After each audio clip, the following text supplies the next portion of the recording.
Hello, I'm Mark Crutcher, here again with Zentra Tuttle and Linda Crawford. We welcome you to LifeTalk from March 2000. This month, we're going to bring you up to date on several issues we've discussed in previous editions of LifeTalk. Plus, in Pro-Life 101, Mark will be articulating why being handicapped shouldn't be a capital crime. And in Soapbox, I'll be giving you some infuriating information about Planned Parenthood's financial dealings. We're also going to talk about the dangers and hidden agendas behind the common ground and seamless garment philosophies. And on another controversial subject, we're going to examine why the incremental approach to legislation has been such an abject failure. Then, later, we're going to be joined by the head of the Republican National Coalition for Life to discuss the latest sellout of pro-life principle by some members of that party. We'll be getting right to it, but first let's go to LifeTalk News. Back from vacation is a tanned and rested Alan Ackles. Alan? All right, thanks, Mark. The Indiana Medical Licensing Board has stripped abortionist Robert J. Morgan of his license following months of allegations of improper care. The focal point of the board's investigation had been the death of 2-month-old Robert James Rollins, who was born comatose, deaf, and blind. Authorities claimed that Morgan was negligent in responding to a ruptured uterus suffered by the child's mother during delivery. According to the Indiana Attorney General's office, Morgan has had 23 medical malpractice suits filed against him in his 28-year career. Records also show that a medical review panel confirmed that the abortionist committed malpractice in at least 3 instances. In Wisconsin, 40-year-old Peter Kapusa has been charged with the murder of his cousin. The dismembered body of the 25-year-old victim was identified through fingerprints lifted from the woman's medical records at a Madison area abortion clinic. According to police, the young woman became pregnant after being raped by Kapusa in 1997. Investigators also found evidence that Kapusa then forced her to have an abortion. In New York, a former recruiter for a Manhattan employment agency is suing for $2 million, alleging that she was fired because she refused to have an abortion. 26-year-old Deandra Foss Allen says she was fired from her job at Diversity Staffing Incorporated after 11 months with the company, although her job performance was good and she was even given a raise after 5 months. Now, according to court documents, Ms. Foss Allen says company president Peter Newman had told her that getting pregnant was a major mistake and that continuing the pregnancy would harm her career. Ms. Foss Allen claims that when she refused to kill her child, company management became much more critical of her work and subjected her to increased scrutiny. And in a similar story, a former Lockpooey, Colorado police officer has filed a federal lawsuit claiming that she too was fired because she chose not to have an abortion. Rhonda Edison says when she told the town's police chief, Charles Reed, that she was pregnant, he told her she had, quote, better take care of it, unquote. Ms. Edison says that it was absolutely clear that Chief Reed was telling her to get an abortion. She also claims that the town's mayor, Glenetta Evans, referred to her as stupid, saying she could not believe Edison let herself get knocked up. The fired officer is asking the court to award her compensation, punitive damages, and her job back. In Springdale, Ohio, the parents of 6-year-old Alicia Hester have asked the Supreme Court to allow the girl to sue doctors for not revealing that she would be born with birth defects. Patricia and Lawrence Hester have already sued their daughter's physician for malpractice, claiming that had they been told of their problems, they would have gotten an abortion. Well, now the parents want Alicia to collect money for her suffering and to pay for the additional costs her spina bifida will cause throughout her life. In a case that has far-reaching implications regarding the abortion debate, the judge must decide if a person can sue for being born with a disability. Also in Ohio, the mother of a pregnant Toledo woman who was shot to death has testified that her daughter was murdered after she refused her boyfriend's demand that she get an abortion. 27-year-old Terrence Davis is accused of killing Sonia Hayes and their unborn son in what one prosecutor is calling a street abortion. Authorities have said it's obvious that Davis was aiming for the baby when he shot his girlfriend 5 times in the stomach. Under Ohio law, Davis is eligible for the death penalty. In Kansas, a pro-abortion state representative, Thomas Klein, has proposed a bill that would, according to him, lower the number of abortions in that state. The Wichita area Democrat says that the state of Kansas should give a $5,000 tax credit to women who place their babies for adoption. Klein says such a tax credit would encourage some pregnant women to forego abortions. Republican Representative Billy Vining opposes the idea, saying women should not be encouraged to provide children at $5,000 a pop. Klein counters that he is simply trying to find a creative way to reduce the number of abortions without passing an unconstitutional piece of legislation. And finally, Reverend Jerry Falwell and the conservative group Judicial Watch has filed a suit against Bill Clinton and the FBI. Reverend Falwell is claiming that an FBI database supposedly created to track violence against abortion providers is actually being used to monitor pro-life critics of the Clinton administration who have no connection with violence.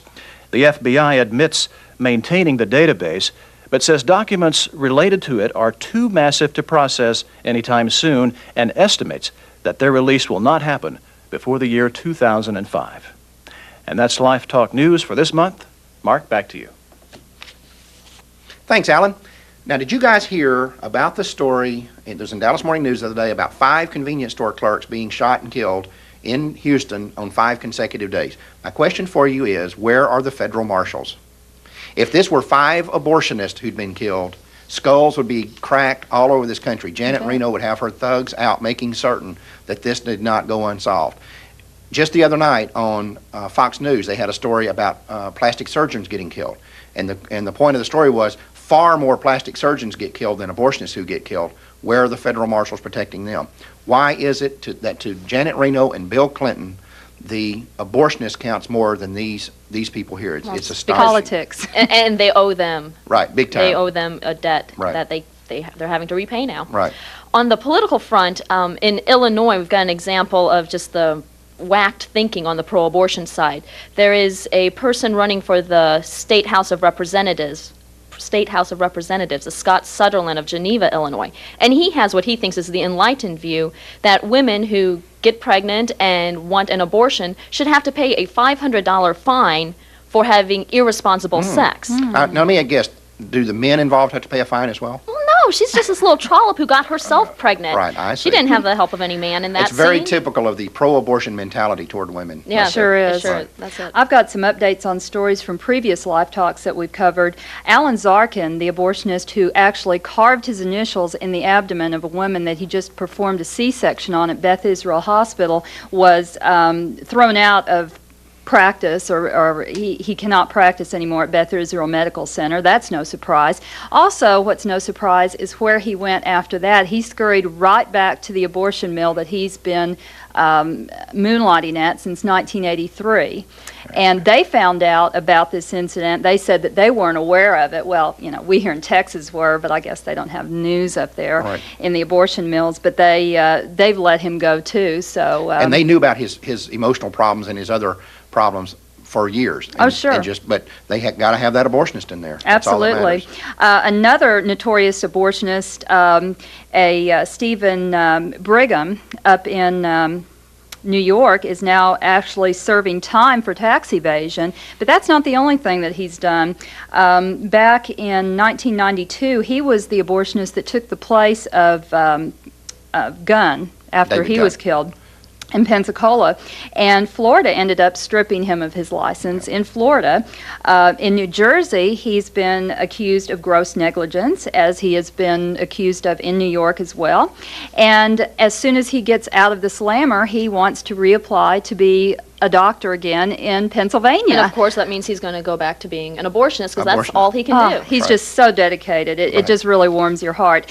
And in Ohio, Cleveland Right to Life filed a complaint last fall asking the health department there why the 19 abortion mills in Ohio were not licensed. The health department said that's a good question and gave 12 facilities 10 days to apply for licenses or be shut down. And of course, 8 of the clinics are just screaming bloody murder. That's a project that our buddy Denise McCura is heading up, and that's a really good... It's great work, and I think that more states should do it. Yeah, she's doing a great job there. Well, I have an issue I want to bring up. It has to do with the baby drop-off bills that are becoming very common in the country. We have one here in Texas. Several other states have promoted this legislation. And the idea of it is basically that for a mother who has a newborn baby that she is emotionally can't handle, can't take care of, that she can take the baby to a safe place, a fire department, a police station, and leave it there and turn it over to instead of throwing it in a dumpster. Adoption. Right, exactly. Rather than killing it, we've seen these babies being suffocated, thrown in closets, thrown in dumpsters. Rather than killing it and doing essentially what we're terming around here a 4th trimester abortion, she can Right. give it life by You know, on the placing it. surface, we've had a couple of people call about this too. On the surface, this seems like we're promoting irresponsibility by this. But, you know, I have an adopted child. You have 2 adopted children. I don't see philosophically a whole lot of difference. It's not physically what happened in the case of our children, where the mother took them and left them at the lawyer's office. But technically, that's really what happened. And I tell you, I would rather see these children dropped off. If these mothers are so irresponsible or so immature or whatever that they can't take care of them, I'd much rather see them put at a police station than dropped off in a dumpster somewhere. Absolutely. And you know, this, I know on first blush this doesn't seem like a good deal, but I think that it is. When we continue, we're going to discuss common ground, the seamless garment, and the failure of the incremental approach to pro-life legislation.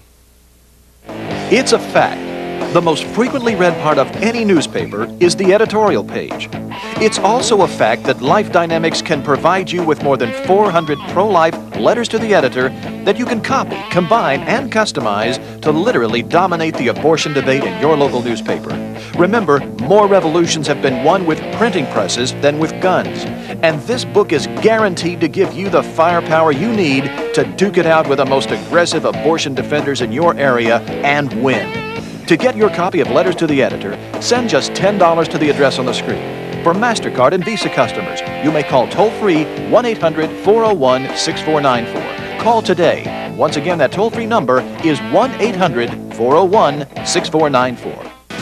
From North Texas, you're watching LifeTalk, a production of Life Dynamics. You know, something we need to talk about, because it's one of these things that comes up and then it goes away and then it comes back again, and right now it seems to be back, is this idea that pro-lifers are getting sucked into called common ground. You have all these people out here saying, well, look, why don't we sit down with the pro-aborts and just agree to disagree on some things, but then find out where we have common ground. And I don't think people understand, pro-lifers understand what a trap this is. This is a trap the pro-aborts have set up for our people. One of the things that this is designed to do is to gain moral equivalency for the pro-abortion side. The pro-aborts recognize that they need that in the minds of the American people, whether they agree with the pro-life side or they don't agree with the pro-life side, I think the pro-aborts understand that most Americans think that the pro-life side is the moral high ground. Sure. That abortion may be necessary, whatever, but let's face it, it's the more selfish position. Right, than and the pro-lifers are morally correct. Right. And what the pro-aborts want is to be seen in a situation where we appear to give them moral equivalency with us, and then they gain from that association. And we gain nothing. We gain nothing from it. Absolutely nothing. Absolutely nothing. The other thing is, it's a trap for the pro-life movement. Because if you think about the way these common ground things are set up, it's always, look, we'll get together, we'll set aside the issue of whether abortion should be legal or not, and then we'll talk about the way to reduce the need for abortion. Right. But the thing that the pro-lifers are concerned about is the fact legality. that abortion is legal Right. and it shouldn't be. Right. We Why wouldn't wouldn't be we- having this problem Right. if it wasn't legal. Why wouldn't we say, okay, if we're going to have this common ground, we'll get together and we'll agree that we should make abortion illegal, and then we'll look for ways to reduce the demand for abortion after it is illegal. That would be just as legitimate a position, but that's never the position that's taken. Right. So right up front, the pro-lifers surrender the position to the other side and saying, basically, all right, we will accede that abortion should be legal. Now let's look for ways to reduce abortion. And we have no power whatsoever when we do Absolutely. that. Right. And the final problem is that if you accept this, that you're going to sit down and talk about ways to reduce the need or the number of abortions or whatever, you are guaranteeing that you will at some point be buying into the contraception mentality that the abortion industry wants you to buy into. And the reason for that's very simple. You've seen these things, and what do they say? Well, their whole position, whenever you're going to talk about what do we need to do to make abortion less prevalent, is Right. we need to teach the kids how to use contraception properly. We need to make sure that teenagers have Right.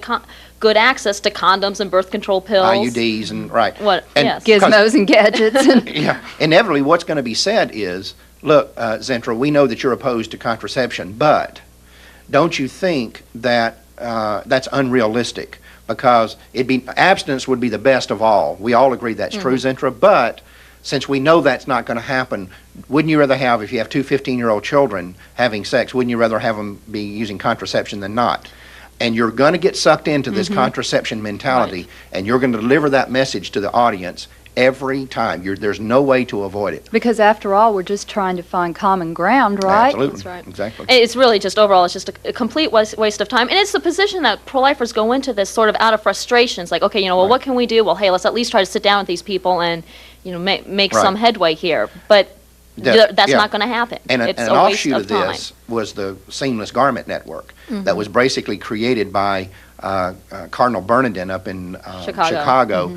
And it was a way that he came up with to neutralize the abortion issue.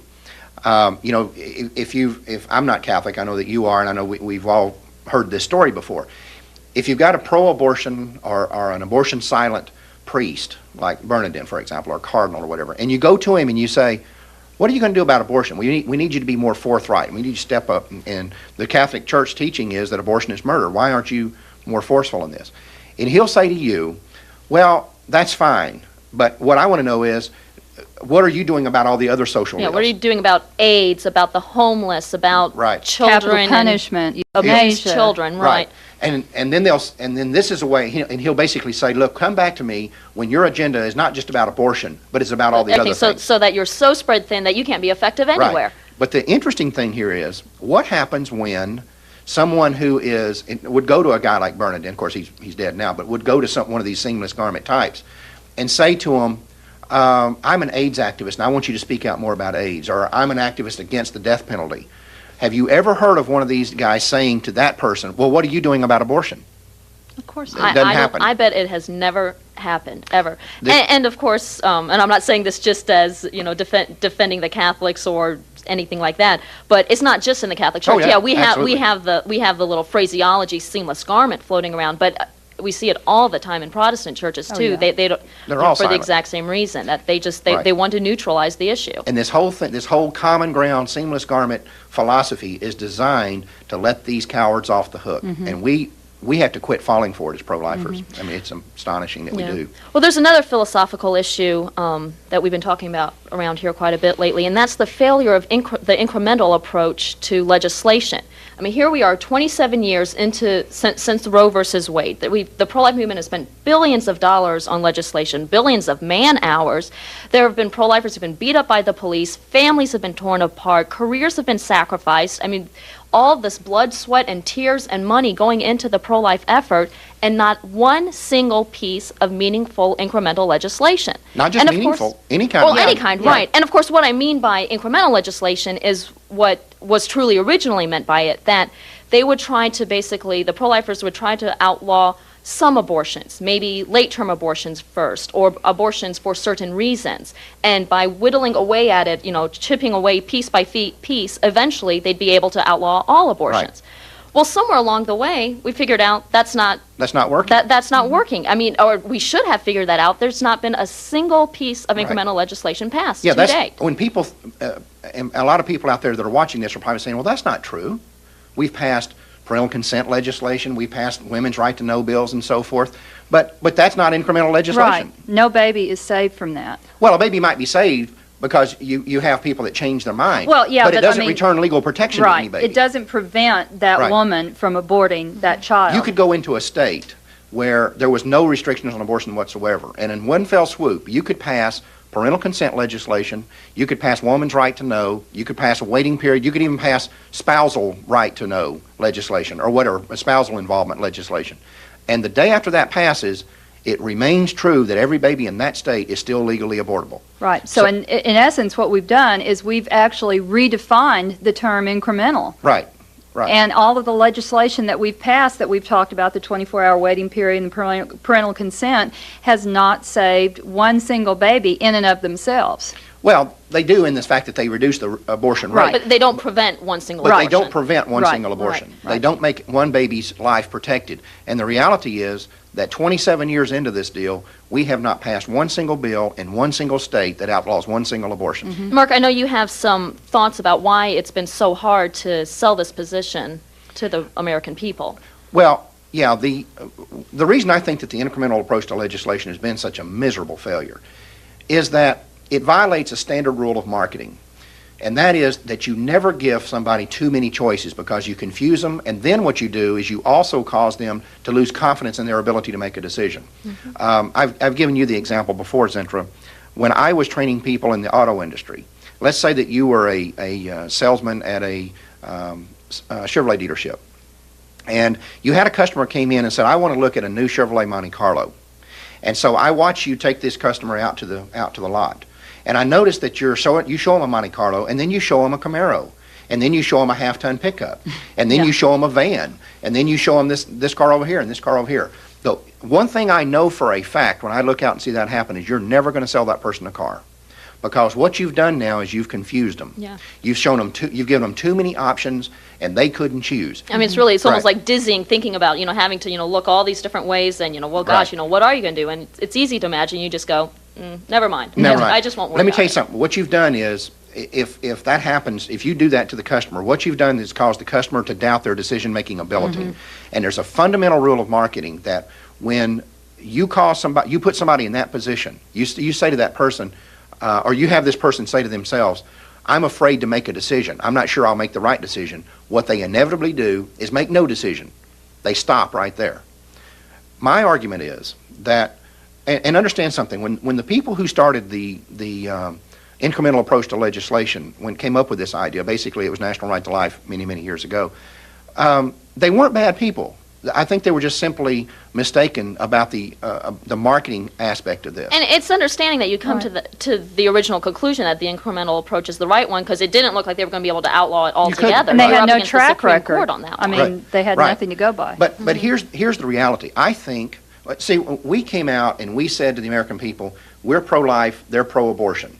But we'll take pro-life even with rape and incest, or we'll take pro-life with rape, incest, and the life of the mother, or we'll take a pro-life bill with rape, incest, life of the mother, and looks bad in a bathing suit, or just go on down the line. And what we did was we confused the American people. We made this argument seem a whole lot more complicated than it really is. Because in reality, it's a very simple argument. If the unborn child is a living human being, then you can't kill it. The same rules that apply for the reason I can't kill you, or can't kill you, or you can't kill me, should apply to that baby if it's the same as me. But what we did is we made it more complicated than it had to be.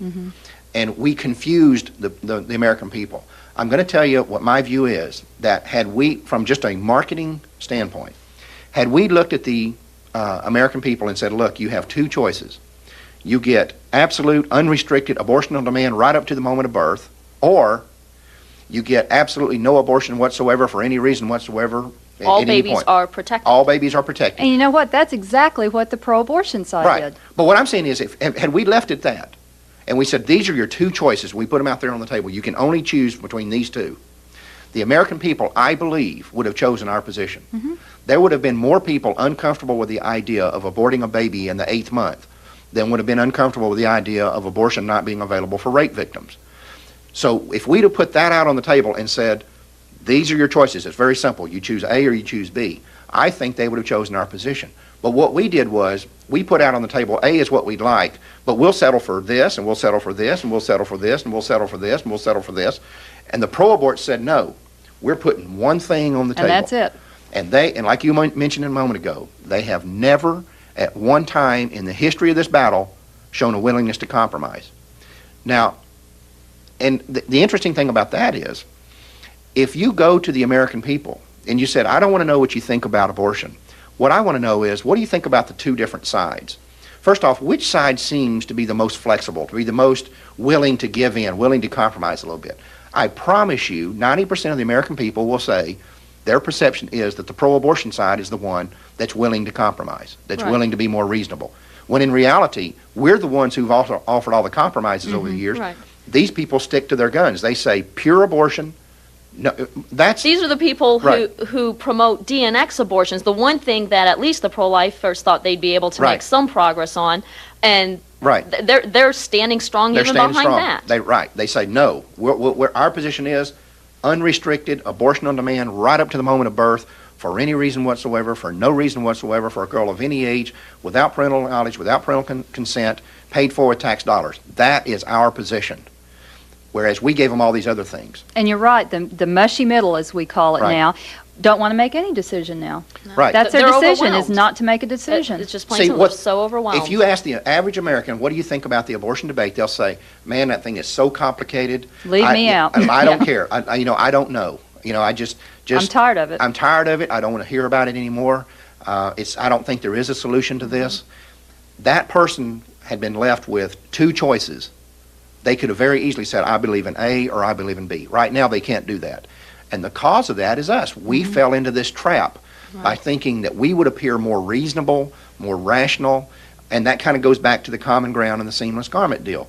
We think that we can go out there and appear more reasonable and rational by buying into this strategy, but in reality, it's a trap for us, just like this has been. Yes. And all we've done is we've confused the American people. I think the American people right now perceive that the pro-aborts believe more in their position than we believe in ours. And, our willingness to compromise has not gained us one thing. But the bottom line is, 27 years after this thing started, just like you were saying earlier, 27 years, we have not passed one piece of incremental legislation. We have not outlawed one abortion in one state.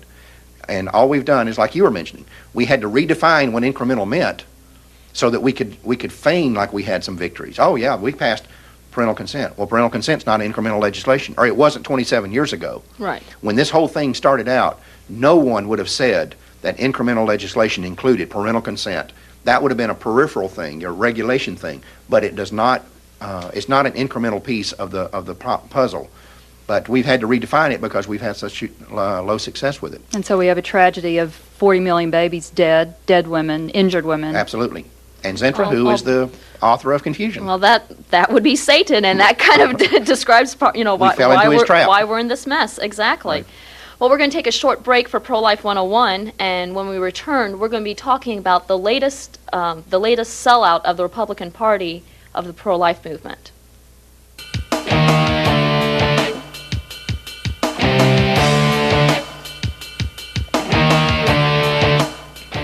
One of the most common justifications used to defend legalized abortion is that it might be the best thing when a child is going to be born with handicaps. This pathetic line of reasoning is as flawed as it is repugnant. It arrogantly asserts that people with handicaps are less valuable than those without. It even suggests that people who are handicapped value their own lives less than other people do. Of course, the reality is that no one has the right to decide for someone else that their life has no value. Just because someone's life is not one we would choose for ourselves does not give us the right to kill them. Furthermore, if we're going to say that perfect human life has value but imperfect life doesn't, why does that discrimination have to end at birth? If a drunk driver kills a 5-year-old, do we let him off the hook if the child had Down syndrome, but charge him with a crime if the child was perfect? Or what if a father kills his handicapped newborn because he decided its life wasn't worth living? Do we look the other way? What if someone was born perfectly normal and healthy, but later became handicapped? Are they now less entitled to the protection of the law than they were before? Or what about someone who not only has a life that is less than perfect, but is also a financial burden on society? Will we just decide for them that their life isn't worth living? The fact is, the moment we accept the premise that less than perfect lives are expendable, we have set the stage for deciding that born children with handicaps should also be put to death. And we have quotes right here in this office in which people are now advocating that very thing. Once we start down the path of saying that one person can decide for someone else that their life has no value, where does it end? Why would one person's standard for making that decision be more correct than another person's standard? If we say to one parent that Down syndrome is handicap enough to justify abortion for their unborn child, what do we say to someone who honestly believes their unborn child's black skin or red hair is a handicap? Exactly what constitutes a handicap? If someone wants to be an opera singer, a squeaky voice is a handicap. If a young lady has her heart set on being a high fashion model, being short is a handicap. So where do we draw the line? And who draws it? And what are the guidelines for deciding where to draw it? In short, who gets to design the perfectness scale? You know, I find it more than just a little bizarre that when abortion profiteers talk about killing the handicapped, they actually suggest that these abortions are done in the best interest of the one being aborted.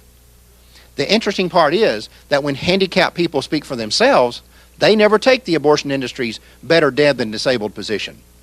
They know that killing people because of their handicaps is not saving them from a life of misery. It's denying them the only life they will ever have. Yes, there is no denying that physically and mentally challenged people often have lives that are very difficult. But understand that the choice the abortion industry offers them is not between a life with handicaps and one without, but between a life with handicaps and no life at all. Torturing the handicapped to death under the guise of compassion is in reality perversion. And few issues speak more clearly to the sheer moral bankruptcy of those who advocate legalized abortion than does this one. From the Lone Star State, you're watching LifeTalk. Well, guys, the political season is gaining momentum. It's basically in full swing now, and it's just getting loopier and loopier Boy, by you the can minute. say that again. It is a bunch of clowns when you see what these guys are up It's to. a fiasco. But we've got somebody with us today that's going to help straighten all of this out and bring it all into perspective, right?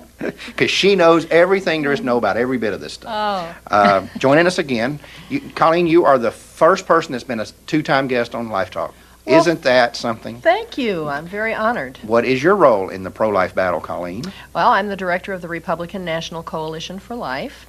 We started in 1990 in response to the efforts of the pro-abortion people in the Republican Party to try to take the pro-life plank out of our platform. And so I helped convince Phyllis Schlafly to form this organization, and she said she would if I would direct it. So that taught you to keep your mouth shut from there on. And Phyllis is the president of the Eagle Forum that Yes, you might be she's familiar with. right. She's the president Well, of the listen. forum. Tell us about this latest bit of loopiness that most of our viewers probably didn't have to witness. You know, you remember the old Will Rogers statement, there's two things Americans shouldn't see being made, sausage and law. You know, if you ever go to Washington, D.C., you see the wisdom of that. That's the reality of it. But tell us about what happened with the Schumer amendment situation. Well, Senator Charles Schumer from New York, who's an ardent pro-abort, introduced a piece of legislation, or an amendment, if you will, which would prohibit people who have been convicted of violating crimes related to abortion violating Protesting, laws, right. protesting in abortion clinics, to prohibit them from declaring bankruptcy in order to avoid these terribly enormous and unfair judgments that are being brought against them by the courts. So we're going to separate them out from all other Right, Americans. exactly, as usual, Right, of as course. usual. So the Republicans were all lined up to vote against this amendment, and the vote was very close. Al Gore had just lost in New Hampshire, and so the Democrats decided to bring him back to Washington in order to break the tie, if a tie should occur, on this vote on this amendment in the Senate. And that was a grandstand play. It was a grandstand play, right. Gore wanted to be there so he could march into the Senate and break the tie and look like the big pro-abortion champion that he is. Yes, because Bradley had been attacking him on Right. his pro-abortion position, claiming that Bradley, or that Gore had not always been totally pro-abortion. Right. You know, I mean, that's Who wants really to kill more important. babies? Yeah, Yeah. right. You know, it is amazing. They're out there trying to get the Democratic nomination by promising, I'll kill more babies than you will. Exactly, yeah. Right. It's just so weird. You talk Yeah. about loopy. Right. So the Republicans, in their wisdom, decided they didn't want Al Gore to have the limelight that day. They didn't want Al Gore to be up there taking credit, mind you, with the pro-abortion lobby for breaking the tie on this vote. So guess what the Republicans did? Most of them, except for, 17, Right. voted for the Schumer amendment to cause pro-life people who are acting, out of On their their conscience. to be, terribly hurt by Right. the terrible awards. I mean, bankrupted. I mean, completely Right. impoverished, and all because they didn't want Al Gore to take credit. And my question was, look, if you're Republicans and the Republican Party is the pro-life party, and our segment of the voting population is what delivers elections, guys. Excuse me, but that Right. we're the ones that deliver elections in tight contests. We are the grassroots. Don't we want Al Gore to have credit with the pro-abortion Right. lobby? Don't we want everyone to know that he is the one who is pro-abortion and wants to kill babies? Right. That's what we should want. Right. But they didn't want to give him the They didn't want to give political- him the political advantage of Right. being up there. And so now that amendment has to go to conference, and it's questionable as to whether or not it'll stay in or That come piece out. of nonsense passed 80-17 because all these Republicans ran over there and voted for it, And- Exactly. knowing that it was wrong. Right. Yeah, Yeah, I mean, ones who typically vote pro-life right. lined Right. up to fight Oh, against yes. it. Incredible. What Exactly. a difference a day makes. Right. It was is absolutely astonishing. But you know, you sometimes wonder when you look at the loopy things that go on in politics, and specifically in this case the Republican Party, things like the Big Tent. You know, and I know you've heard me say it 1,000 times that the only thing you find in the Big Tent is clowns and jugglers. This is a good example. These guys were juggling the political issue, and they turned out being a bunch of clowns. And that's what the Big Tent gets. And I've always wondered, Colleen, why it is. Maybe you can answer this. They talk about the Big Tent. And yes, we're pro-life, but we have to welcome in and recruit pro-aborts. Well, I don't have any problem if pro-aborts want to come in and vote for pro-life candidates, but we don't dilute the party that's supposedly standing up for principle, which we could argue about that all day long, but by saying that we're going to embrace their position. You know, either we're pro-life or we're not pro-life. But their Big Tent always then seems to exclude other people. And I brought the point up before when David Duke was running, former Grand Wizard head, Conehead, or whatever he was called, of the Ku Klux Klan in Louisiana. They suddenly decided the Big Tent wasn't big enough for him. Why is the Big Tent big enough for an abortionist, but not for a racist? Why would that be? Yeah, that's very right on the money, the point that you make. And I think it's also quite interesting that people who want to water down the pro-life plank in the Republican platform, or people who actually want it removed altogether, would absolutely go running about in horror if one of the other fundamental principles of the Republican Party, for instance, a strong national defense, Right. was attacked in the same way by people who are out there now saying that we need to reduce our nuclear stockpile, that we need to get rid of assault weapons, because I just heard recently liberal actor Michael Douglas on television talking about assault weapons and how assault weapons cause all these wars all over the country. Right. Okay, well, why shouldn't we have ideas like that in our national defense platform? Oh, heavens no, the Republican Party is for a strong national defense. So it seems that the only issue that really these people want to exclude, water down, or get rid of is the abortion. right to It's life the only issue. one that's Right. up for grabs, the only one that's up The for only debate. one. And you know, a good example of that is this idea of, we can't have litmus tests. And we see George Bush and John McCain saying, oh, no, we can't have litmus tests for judges or vice president. Why not? Especially why not when we have people like Hillary Clinton, who has promised that if she's elected to the Senate, she will vote against any pro-life judges. Right. She has said Litmus she just test. couldn't imagine voting for a pro-life judge. Right. And you know That's a litmus that's what test. we're up against. That's a litmus test. The other side is perfectly willing to take them. Our side has to, you know, who's going to be standing up for the unborn then? If our Right. side says, oh, we can't have a litmus test, they say, hey, you know, we've got to make sure, you know, all of our judges are baby killers. Who's standing up for the unborn? Right, exactly. Well, they have a commitment to the things that they believe in. Absolutely. The Democrat liberals in all over the country, everyone in the Democrat Party, they know what they believe, and they stand up and say it. They get in your face. And they will go to the mat. They will They go to the march mat. in lockstep all the yes, time. yes, they do. And what we need in politics is elected officials who are to life what Clinton and the Democrats Exactly. are to death. Yes. And unfortunately, the pro-life movement has been working since 1973 to bring about the time when we would have elected officials who would stand up for life the way the Democrats stand up for death.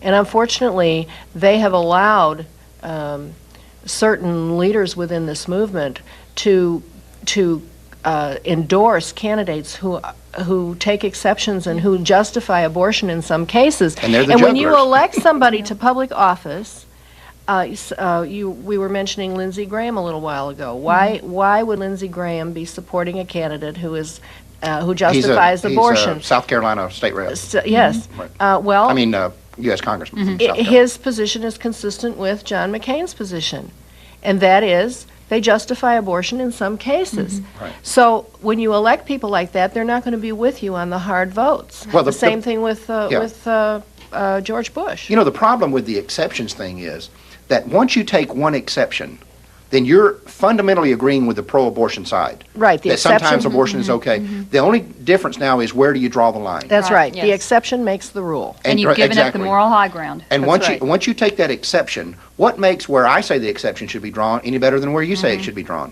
Right. If It there's- all becomes so relative. And Right. with all these exceptions, there was a scene in the South Carolina debate that I was just so embarrassed for the Republican Party when McCain and Bush get into this argument over who's most consistent on their exceptions. They're saying they're going back and forth because Bush personally supports exceptions but supports the party platform which says that there No exceptions. no exceptions. And or at least not for rape and incest. And they're going back and forth and having this bragging challenging one another on their exceptions and basically which couple of babies are you willing to kill or not.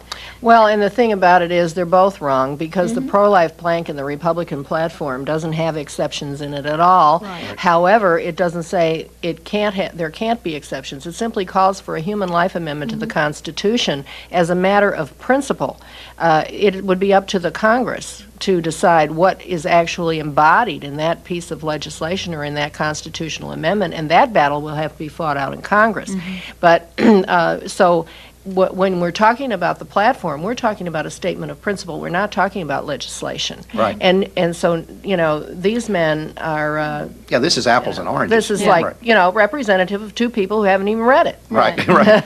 Well, that you remember in last cycle, Bob Dole admitted he had never read it. That's an astonishing thing when you think about it. I'm running as the Republican nominee for President of the United States, and I have not read the party platform.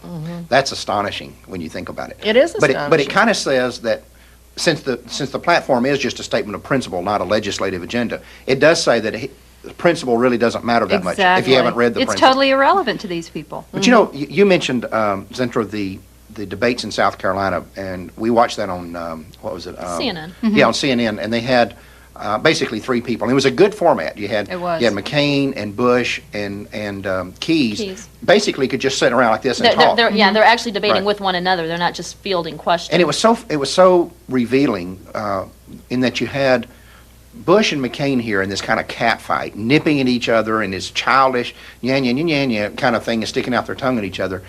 And Keyes was sitting in the middle like, and then finally he says, is this really, this is going out to 102 countries. Do we really want the world to see that this is how we elect a president? Everybody claps, and everybody says, yes, Dr. Keyes, you're exactly right. We shouldn't be doing that. Bush But and back McCain to our both big agree. ring. As soon as the clapping died down, they went back at right back at it again, and have ever since then. Right. But those debates, that particular one that night, points out something that I have advocated for a long time. And that is that when you take the pure pro-life position, when you say an unborn child is a human being, and that's all there is to say about the matter, therefore it cannot be killed. And it's like we talked about earlier in the show tonight, where we've made this thing more complicated than it has to be. Keyes gets to the fundamental issue. Either it's a baby or it's not. If you believe it's a baby, then you can't kill it. And there can be no exceptions to that, just like there's no exceptions. I can't find an exception for why I should be allowed to kill you. And Thank you you. can't find I'm an glad of exception it. for why you should be allowed to kill Linda. And both of you can't find an exception for killing me, although I know it there have been times We've been looking for when one. you've been wanting one. We won't go there. Right. But anyway, the point is, when you take the pure position, you are never embarrassed. Right. You'll have people that'll fight with you, that will argue with you about it. But if you'll notice, the problem that Bush and McCain get into with the pro-life thing is, every time it comes up, they know they're about to be embarrassed. Because their position is inconsistent with what they say they believe. Keyes doesn't have to worry about that. He says, I believe that it's murder, no exceptions. That's the end of the story. Now, you can argue about whether it's murder or not, but you can't then come back and accuse him of being hypocritical. And I think that Bush and McCain are both providing in this catfight that they're having over exceptions to abortion. I'll kill fewer babies than you will, which is the argument basically they're making. Instead of saying, I won't kill any. They're opening themselves up to some very good Democratic ads that I think we're going to see come Can't you November. just see James Carville taking notes as they're doing Oh, that? absolutely. Sure. Absolutely. Yeah. Yeah. What do you see for the future of this catfight between these two? Well, I think that it could possibly end up in an open convention, which just for the sake of the process, would be a good thing, because the 96 convention was like a Gestapo-run, closed operation that made a lot of us question whether we were still living in a free country. I can't tell you how controlled that convention was. And it certainly wasn't a free process. So to the extent that this thing goes forward and McCain and Bush end up fighting it out for the nomination, that will be good for the process. I don't believe that there will be many pro-lifers, or I would hope not, involved in that, because neither man deserves pro-life support.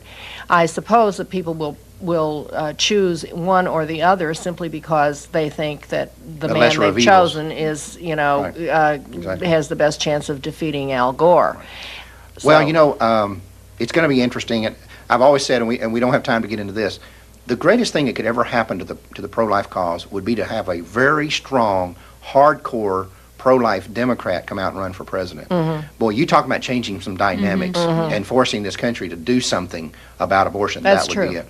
Well, listen, I want to thank you for coming, and I think we're going to have you back more often if you'd like to come back. Anytime we're certainly would, Mark, talking about anytime. politics, you know everything there is to know, so we'll bring you in as the resident expert. How about Well, that? thank you. I'd love to do that. Well, thank you for dropping in today. It's my pleasure. We'll be right back. Recently, American Life League's Jim Sedlak made an interesting observation about Planned Parenthood's financial report for the 1998-1999 fiscal year. He noticed that during this period, Planned Parenthood's net worth increased by $131.5 million, while at the same time they received $132.4 million from the federal treasury. You heard right. The nation's #1 killer of children saw their net worth go up by the same amount they swindled out of the American taxpayer. These people constantly line up at the federal trough whining about needing money for all their marvelous family planning services they provide. But as their own annual report clearly proves, what they really want is a financial transfusion. They siphon money directly out of your wallet and pump it directly into their own. One of the fringe benefits of our undercover investigation into Planned Parenthood's trafficking of baby parts was that we were able to get copies of some very revealing financial records. Let me give you some figures. During one 4-month period in 1997, the Planned Parenthood abortion mill where Kelly worked took in $973,377. Of that, $901,631 was from the sale of abortions, while $39,952 came from family planning. Now, did you catch that? Almost 93% from abortion, and just over 4% from family planning. You know, a girl could conclude that Planned Parenthood might just be in the abortion business after all.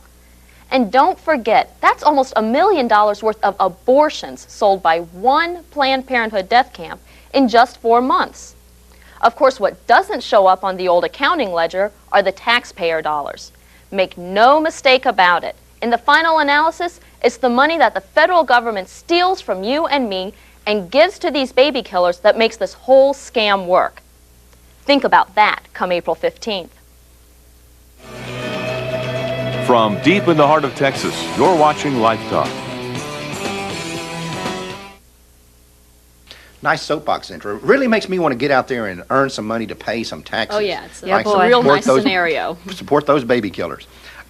Listen, we need to do some housekeeping here. We've got a lot of little loose ends that have been created over the last few months, last few shows. First off, I want to let everybody know about the Kelly interview, some exciting new things about that. First off, we told people last month a little bit about how the thing was shot, but now we're to the point now we can start revealing more information. When we first did the Kelly interview, we had a problem with our voice altering machine. Y'all know that the thing was altered, her voice was altered. Well, let's stop with the her, right? Let's go ahead and fess up. Okay. Because they're going to find out anyway on the 2020. Kelly is actually a man. We went to the extent of transforming him into a female, well, not physically, but in the piece to further his disguise. But when we were doing the voice altering, we had some problems with the equipment. It was failing intermittently, and we would have these problems with just for a second you could hear his voice. And it wouldn't be something that someone else who didn't know him would have a problem with, but he was afraid, he was terrified that the people who did know him would be able to identify him, and did not want to release the video for that reason. So we made a decision at the time that we would recreate the video using a stand-in, using a written transcript of the original video. And that was the video that we originally released.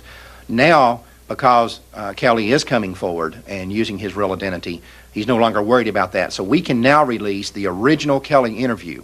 And what we've done is we have released it in an unedited form. It's the raw footage that we shot the day that we were shooting the video, the day that we shot the video. So it doesn't have any editing, nothing taken out. Let me warn you, he's accurate when he says it was raw footage, and we have me talking to Mark off camera, and right. we weren't quite ready to go. So Jennifer's early concerned days that of her makeup wasn't exactly perfect, but that's okay. And here's what we're going to do: if you bought one of the earlier versions of the video, just give us a call and we will replace it with the new one absolutely free of charge. That's only if you bought it. Now, if you're one of the people who received it for free or as part of a press kit, then you'll have to buy the video. It's $10. But if you bought one of the earlier ones, we will replace it with the new one for absolutely no charge. Well, with Kelly coming forward on 2020, he's also going to be coming forward in the House and Senate hearings, which we've been telling people about all along. The House and Senate hearings are moving forward. The House, now it looks like there's been a little bit of a reversal, and looks like the House will have their hearings first in about probably the second week of March. That's the schedule Right. they're going on right now. And the Senate will hopefully follow in a week or so after that. For the 2020 show, as many of our viewers have now discovered, it was not aired on any of the dates that we had previously announced. You mean any of the we 4 or do- 5 dates? we Right, Yeah, right. We do have a always tentative date of March 8th. That's a Wednesday night. It's a good viewing night. But what 2020 is trying to do is track the hearing dates. They want to air their show close to when the hearings are going to be. And since the hearings have been bumped around for perfectly legitimate reasons, the 2020 piece is having to get bumped around. So March 8th is right now the tentative date, and we will try to keep people updated, hopefully through our website, and they can call in to get the latest date, Right. because it is only tentative. You know, one thing I think we need to do on that 2020 piece, too, is make sure that the pro-life community has reasonable expectations Yes. for what they're going to see. Yes. This is still the media. This is still ABC You've got it, television. right. And I think a lot of our people are getting this idea that ABC now is a big pro-life crusader. That's Absolutely not the case. not. They're interested in this story from the perspective that it's got greed and corruption. It's basically sex appeal. it's got Yeah. that TV sex appeal, yeah, and just Right. all undercover operations. That's what has drawn People them to running the from story. cameras. Right, exactly. Right. And so it's going to be good in that this is information that the American public has never heard before. They've never heard about this baby parts marketing, about this angle of the abortion industry. It is going to cast the abortion industry in a negative light. But it's not a pro-life not a piece. No, pro-life and we piece. certainly haven't seen a final No. edit or anything, so we don't even know what Yeah. to expect. Right. And when I say cast the abortion industry in a negative light, it's not that ABC's going to go out of their way to do it. It's just this The is a slimy deal, Right. Story and does the on its people own. attached to it are slimy. But we're when that getting comes tons out. of coverage. Now, Dr. Laura has expressed a lot of interest in That's the deal. right. Yeah, her people called, Right. and they said they're very interested in Well, talking they said about this she on was their just show. incensed. I can't remember what was the word they used. She was salivating. Salivating over the story. yes. But it is a tremendous opportunity here, but we have to be realistic. ABC is not now part of the pro-life movement, nor will they ever be. But I'll tell you what this thing is doing, and it's going to do it even more when the new Kelly interview gets out there, because it's much more damaging to the other side than the one we initially put out, because we had to shorten that initial one. People we didn't think would sit and watch, Right. a 40-minute video. But this thing is changing the rules of the abortion debate. As we've said in the past, the pro-aborts can no longer say that the unborn child is a glob of tissue, because you can't have globs of tissue with ears and eyes and hearts and livers.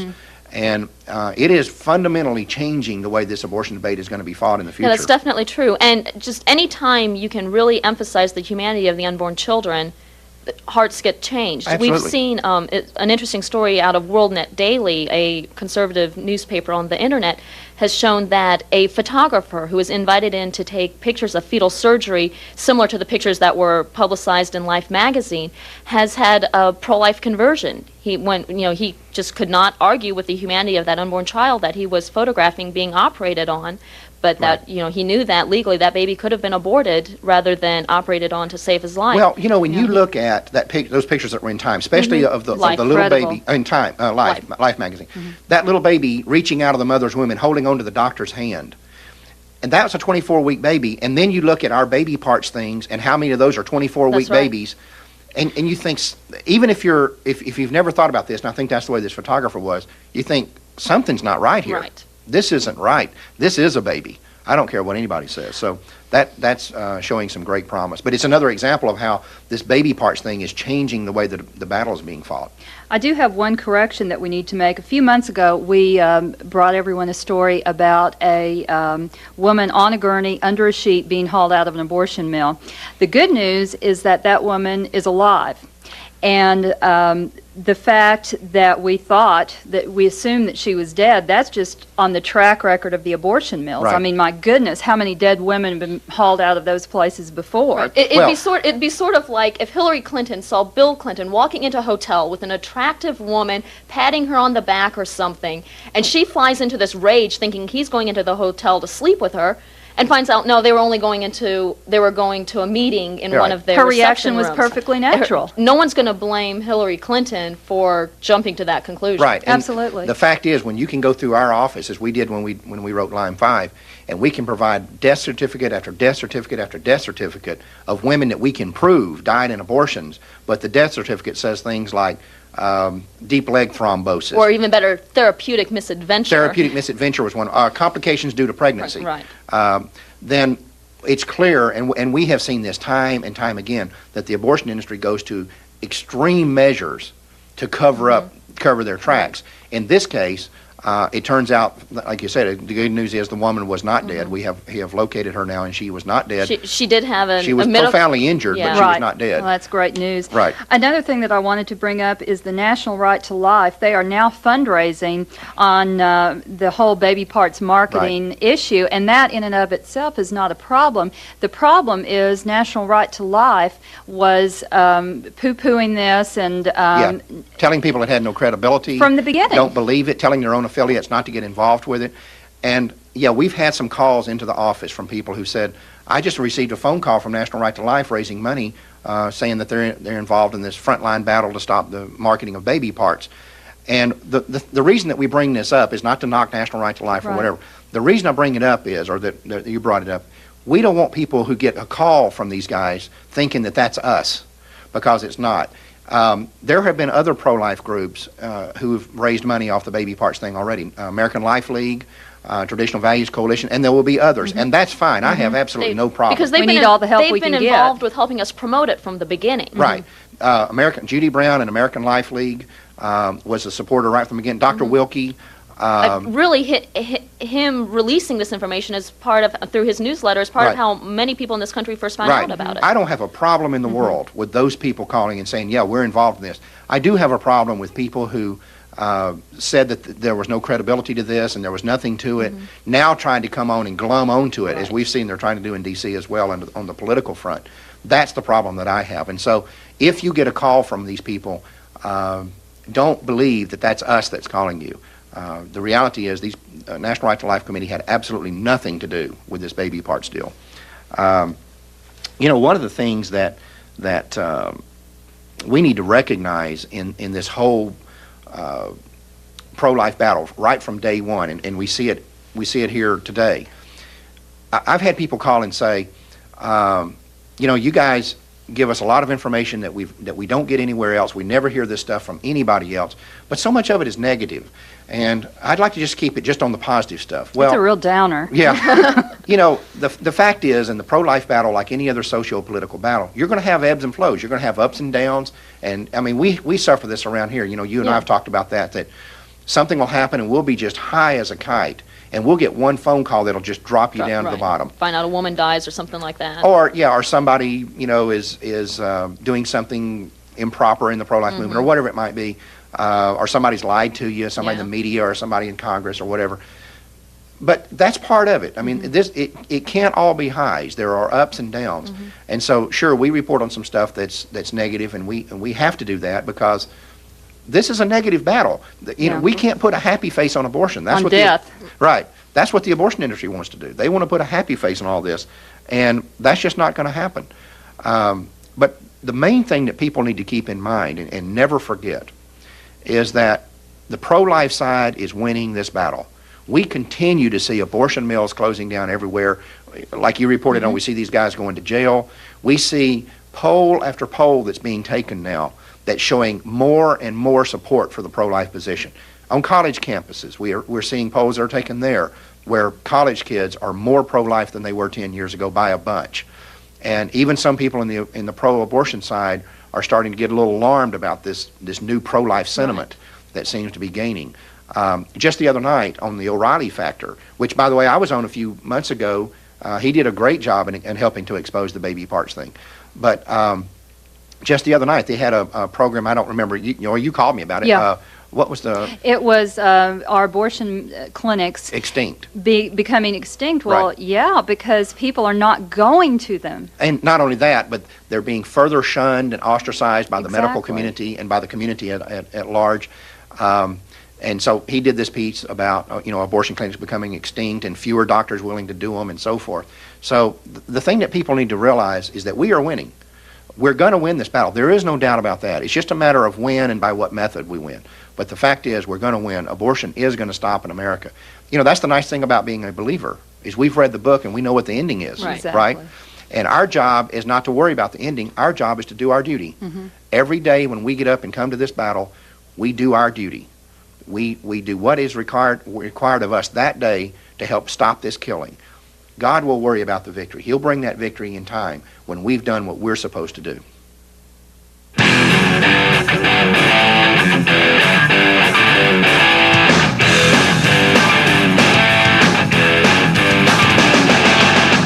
Mark Crutcher is the most dangerous anti-abortionist in America. I can't impress upon any of you how seriously you need to take this organization. LDI's emergence has many abortion rights supporters worried. Life Dynamics is the scariest and nastiest anti-choice group around. Life Dynamics has become renowned among abortion rights activists as the new bad kid on the block. I think that we cannot underestimate the determination of Life Dynamics to destroy us. And they have found an exceedingly dangerous tool. What we have found out about Life Dynamics is they're smart. They're smart enough to come up with at least palpable arguments that make some sense. I've got to hand it to Life Dynamics. They are on to something very disturbing, and I don't know what we do about it. Life Dynamics, a Texas-based anti-choice organization, is leading the fight on the new frontier. I am convinced that Life Dynamics is now the most dangerous pro-life group. Life Dynamics tactics constitute a real threat to continued access and are seriously crippling the right of women to choose and access legal and necessary abortion services. I've been with the Feminist Women's Health Centers for many years, and then with National Abortion Federation. Watching Life Dynamics makes me realize that our Achilles heel is being struck. It would be a mistake to underestimate Mark Crutcher and his team. There's something about Life Dynamics that warns you to take them seriously. These people are scary. Welcome back. We're out of time again, it looks like. You guys have anything else? Absolutely. As we do every month, I want to remind everyone to multiply LifeTalk. Show it to as many people as possible. We have people showing their video to their entire church or pro-life group every month, and that's a great way to get the pro-life message in front of the maximum number of people. If you can't do something like that, then at least encourage every pro-lifer you know to get their own subscription. Whatever it takes, get the word out. We've also started scripting the next few programs, and I can already tell you that we have some dynamite guests and subjects coming up. Right, Centra, and I want to remind everyone, if you've got friends who aren't familiar with LifeTalk, have them call our toll-free number. We'll send them their first tape absolutely free of charge with no obligation whatsoever. The number to call is 1-800-401-6494. And don't forget your subscription. It's only $3.50 a month. Or $38.50 a year. You can use the envelope that we send you to send it in. You can also use that envelope to send in your donation. And again, if you can't afford LifeTalk, don't let that keep you from getting it. Don't be embarrassed. Give us a call and we'll see that you get it. One day you'll get caught up financially and you can start sending a donation then or subscribe at that time. But we're not here to make money. We're here to get the word out and we need you to help us. And the only way you can do that is if you have LifeTalk. So send in your envelope today. And if you can't afford it, again, give us a call. Like I said, we're out of time. So remember, Life Dynamics is not here to put up a good fight. We're here to win because winning is how the killing stops. See you next month.